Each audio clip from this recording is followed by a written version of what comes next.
IA et rythmologie, un domaine d'application déjà mature.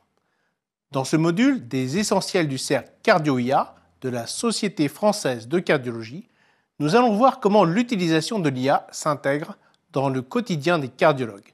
C'est la thématique de l'échange entre Marc Villasec, cardiologue à Nîmes, poste président du Conseil national professionnel cardiovasculaire et vice-président du cercle Cardio-IA, et Jérémy Barrault, cardiologue et praticien hospitalier au centre hospitalier d'Aix-en-Provence. En tant que médecin, on entend de plus en plus parler de l'intelligence artificielle. Est-ce qu'elle arrive en cardiologie ou est-ce qu'elle est déjà là, et notamment dans le domaine de la rythmologie? Dans le domaine de la cardiologie, on en parle tous les jours. On voit que son application, en particulier dans le domaine de l'imagerie, est fondamentale. L'ECG, finalement, c'est une image en une dimension, et donc les outils de machine learning, d'apprentissage machine, peuvent vraiment être appliqués à cette image qu'est l'ECG et à la rythmologie, puisque on interprète énormément de signaux sur l'ECG. Alors l'ECG, c'est l'outil principal du cardiologue. Est-ce qu'il y a des analyses, est-ce qu'il y a des outils meilleurs que d'autres? Si on utilise ChatGPT par exemple pour interpréter un électrocardiogramme, on se rendra assez vite compte de la limite de ce type d'outil, puisque on va se rendre compte que c'est un bon élève qui a bien appris sa leçon, mais qui l'a appris par cœur, mais qui n'a pas vraiment compris en fait ce qu'il fallait rechercher. Il va recracher en fait le cours, mais si on lui pose une question spécifique sur l'électrocardiogramme, il va pas bien y répondre. Et les études qui se sont intéressées à la performance de ChatGPT pour l'interprétation de l'ECG montrent des taux de performance qui sont très mauvais. Par contre, si on entraîne un modèle spécifiquement à lire l'ECG, plusieurs équipes internationales s'y sont intéressées, et là on peut aboutir à des résultats qui sont très intéressants, qui, en termes de dépistage de troubles de la conduction, de troubles du rythme, de troubles de la repolarisation, de signes d'ischémie, peuvent atteindre, voire dépasser en fait les performances de médecins et de cardiologues. Un électrocardiogramme, nous, on voit un P, un Q, un R, etc., ST, et en fait, donc, l'IA voit plus que ça. Alors, l'IA, elle voit déjà ça, elle ne raisonne pas du tout comme nous. Elle, on l'a appris sur des millions d'électrocardiogrammes. On lui a dit, ça c'est un infarctus, ça c'est une fibrillation atriale, ça c'est un bloc atrioventriculaire. On a fait ça des millions de fois, et sans lui dire en fait nos critères à nous. Donc c'est ça le principe de l'apprentissage machine. Et donc elle effectivement va voir, va très bien voir ce qu'on lui a appris. Mais effectivement, si on l'entraîne à voir des choses que l'œil nu ne pourrait pas voir, eh bien on se rend compte qu'elle peut être capable de dépister des choses que l'œil de l'humain ne pourrait pas voir, comme par exemple prédire chez un patient qui est en rite sinusale s'il fera ou non de la fibrillation atriale. Ça, c'est des choses qui ont été démontrées il y a déjà plusieurs années. Et si on va plus loin, il y a plusieurs équipes comme la Mayo Clinic qui ont par exemple montré qu'on pouvait estimer la fraction d'éjection ou certaines valvulopathies par exemple sur un électrocardiogramme en rite sinusale. Alors justement, en parlant de la fibrillation atriale, on voit qu'il y a des outils connectés qui pourraient dépister, qui dépistent. Est-ce que c'est fiable, pas fiable ces outils? Oui, bien sûr. Apple était les premiers à avoir publié dans le New England un article sur leur modèle de dépistage de l'AFA. Et à l'époque, c'était même pas sur un électrocardiogramme, c'était uniquement sur l'irrégularité du pouls. Et donc, bien sûr, aujourd'hui, on interprète l'électrocardiogramme. Lorsqu'on fait un électrocardiogramme en fibrillation atriale, ces modèles-là sont assez performants. Et c'est aujourd'hui là où ils sont le plus développés, plus que sur nos électrocardiogrammes de cabinet, où finalement les critères de Glasgow, les fameux algorithmes classiques, non intelligents, entre guillemets, qui sont utilisés pour interpréter automatiquement les ECG, sont toujours pertinents, sont toujours valables et sont toujours utilisés en pratique courante. Donc finalement, c'est vraiment sur les montres connectées ou effectivement ces enregistreurs d'événements que l'IA va pouvoir automatiquement dépister, en particulier la fibrillation atriale. Ouais, donc effectivement, on voit ces outils qui sont performants. Et nous, l'électrocardiogramme, ce que le CNP de cardiologie fait avec l'assurance maladie et l'HAS, c'est une étude sur est-ce que l'utilisation de l'intelligence artificielle sur l'électrocardiogramme du médecin généraliste, est-ce que ça lui permet de mieux dépister, en tout cas de mieux utiliser l'électrocardiogramme pour améliorer l'accès pour les patients cardiovasculaires.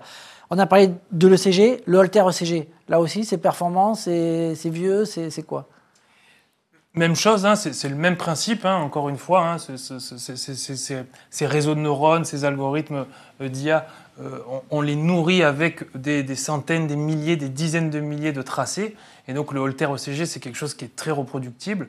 Et donc on peut effectivement apprendre à une machine à interpréter un Holter. Et donc effectivement, il y a plusieurs startups, hein, comme Cardiologues en France, mais il y en a d'autres, qui ont entraîné des modèles à interpréter automatiquement ces Holters et à dépister un certain nombre de pathologies avec des résultats qui sont très bien. Et l'intérêt, ça va surtout être que l'interprétation du Holter va être plus rapide, puisque l'œil humain sera toujours là pour valider l'interprétation de l'IA. Et dans certains cas, pour corriger l'IA, hein, vous savez que l'intelligence artificielle peut avoir des erreurs qui seront très faibles, mais qui vont être très différentes de celles qu'on fait. Et donc, la responsabilité reste à l'humain. Mais par contre, on gagne du temps. Et puis, on peut effectivement faire des interprétations plus fines que ce qu'on aurait pu le faire sur une interprétation classique. Alors, un Holter encore plus long, le pacemaker, est-ce qu'il y a à l'intérieur la fonction Holter du pacemaker? Est-ce qu'il y a de l'IA à l'intérieur du pacemaker ou pas? Alors, aujourd'hui, non, parce que pour entraîner et pour surtout que l'IA nous réponde, il faut une puissance de calcul qui est très importante et les batteries des pacemakers ne le supporteraient pas. Par contre, ce qu'on voit, c'est de l'IA sur des clouds, dans la télésurveillance, et en particulier sur les Holters implantables, hein, les moniteurs cardiaques implantables. On a des outils qui nous permettent effectivement de retraiter les alertes qu'on a reçues et effectivement d'écarter des fausses alertes sur du bruit, sur des interférences, ce genre de choses. Et ça permet là encore de gagner énormément de temps parce que les Holters implantables sont responsables d'un grand nombre d'alertes et en particulier de fausses alertes. Et donc là, ça a beaucoup de sens. Par contre, dans le pacemaker, on n'y est pas. Peut-être qu'un jour, on l'aura. Je sais que certains industriels travaillent, là encore sur la télésurveillance, à dépister des fractures de sonde, hein, avec des petits signaux faibles qui pourraient justement permettre d'anticiper des problèmes. En revanche, intégrer ça au dispositif, on n'y est pas encore. Si l'IA aide sur les Holters, est-ce que l'IA peut aider le rythmologue au bloc opératoire dans ces procédures? Alors au bloc opératoire, il y a plusieurs applications qui sont déjà existantes. Hein. Les logiciels de cartographie en particulier qu'on utilise, hein, de cartographie 3D pour faire nos ablations, implémentent certains algorithmes entraînés par le machine learning. Par exemple, pour reconstruire le cœur en 3D, hein, pour segmenter l'oreillette, le ventricule. Et puis éventuellement pour retraiter les signaux. Hein, analyser des grandes quantités de signaux. Hein. On a parfois des cartes avec plusieurs milliers de points, plusieurs milliers de signaux. Et donc, l'IA peut nous aider à analyser plus finement ces signaux. Là où on voit une vraie différence par rapport à avant, c'est le concept de jumeau numérique, qui est un concept qui est vraiment intéressant, où en fait, on va recréer virtuellement le vrai cœur du patient à partir des données effectivement de l'électrocardiogramme, à partir des données du scanner de l'IRM. Et à partir de ça, on va pouvoir donc, non seulement mieux analyser un certain nombre de paramètres, l'épaisseur du ventricule par exemple, hein, pour une ablation de tachycardie ventriculaire, l'épaisseur, la présence de fibrose, la présence de graisse, etc. Et puis on va pouvoir aussi générer, en fait, simuler des arythmies ventriculaires pour mieux localiser leur circuit et pour pouvoir aller les ablater. Il y a eu plusieurs études là aussi sur le sujet, sur les cardiopathies ischémiques, sur la sarcoïdose, sur des maladies infiltratives. Et donc il y a effectivement là aussi plusieurs startups qui se développent pour justement nous proposer ces outils de jumeaux numériques. Et alors, le futur, dans 5 ans, si on se projette dans 5 ans, on en sera où, l'IA en rythmologie? Dans 5 ans, tous ces outils seront devenus matures et effectivement seront arrivés sur le marché. On les utilisera au quotidien sans s'en apercevoir. Là où on a envie d'aller voir un petit peu plus loin, c'est sur ce concept de médecine prédictive, hein, où on va anticiper des problèmes à venir.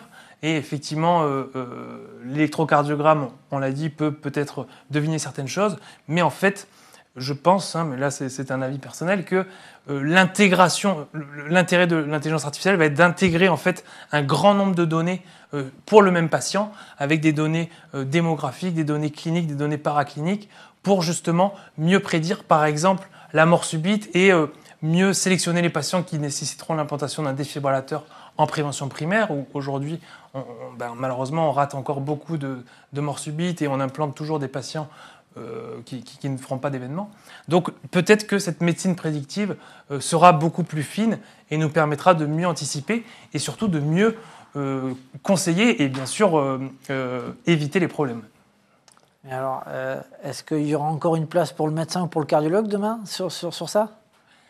Bien sûr, le médecin reste l'intégrateur de toutes ces données. Il va conseiller le patient, il va également être le responsable final de l'utilisation de ces outils qui, encore une fois, ont des limites, ont des marges d'erreur. Et donc, il sera là pour accompagner le patient, mais aussi pour faire une médecine beaucoup plus précise, beaucoup plus fiable. Ok, pour toutes ces précisions, merci Jérémy. Merci. En conclusion, l'IA permet de détecter des anomalies invisibles à l'œil nu sur l'électrocardiogramme pour prédire le risque d'arythmie et de maladies cardiaques. Elle facilite la télésurveillance et améliore la pratique de la rythmologie interventionnelle. L'avenir est à l'intégration par l'IA de l'ensemble des données médicales du patient pour une prévention personnalisée.